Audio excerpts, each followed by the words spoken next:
Chris Voss, he's back. Ladies and gentlemen, let's go. I love one of the tactics that I use all the time, which is, I don't know, use odd numbers. We do a lot of loving, right, in this video already. She loves it as well. I'm loving it. I love it. I'm loving it. Why is that a good tactic? I don't know. You know, there's some of these that we don't care why they work, they just work. We had one of the students, and I love it. Sometimes that's just the case. Don't ask me how, but it just works. We're teaching at Georgetown, and the students at Georgetown, this one kid, Saudi. He studied in the US, and he wants to negotiate down the price of his rent on his apartment just because he's in my class, and he wants to try the skills out. So he's doing... That's the best way you can do it, right? If you have a class, try to see in your own environment what you can put into practice. And if you had recently negotiation skills, put them into practice. If you do it consistently, it will save you a lot of money, for sure. Doing it for fun. And he's got this great attitude, he's open, he's not afraid of losing. And he literally says, you know, I'm gonna give in anyway, so I'm just gonna go through the process, see what happens. So, by the way, that's the best approach you can have towards a negotiation. He's actually got them down to a number. They sent him a request for a rent increase. The number he now has on the table is less than his existing rent, but he's still not gonna give up. Because he says, you know, I'd accept that, so I gotta try. One of the rules we have, never accept the first offer. So already a good thing, right? But that's not what this video is about, I think. Some more. And so while he's sitting there with the rental agent, he says, hey, give me a piece of paper and a pencil. And the guy hands him a piece of paper and a pencil.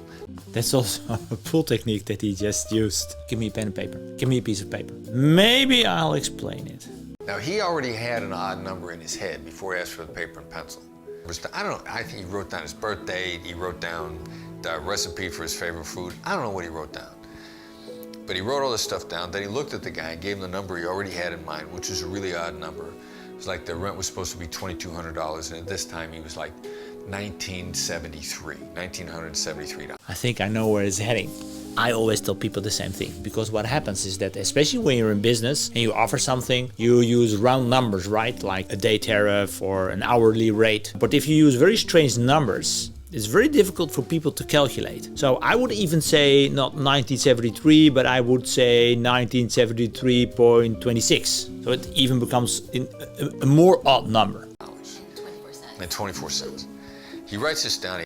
Here you go, I just said it. Oh, those are the new ones? Yes! Yes! He looks at the guy and he says, how about $1,973? And the guy looks at him and goes, you must be an accountant. And the kid is not, but he goes, I am. You see my point? Especially when you have to give something away, use odd numbers. It really works. And the guy says, okay, we got a deal. I love that. It's silly. After I read that book, I changed all my proposal prices.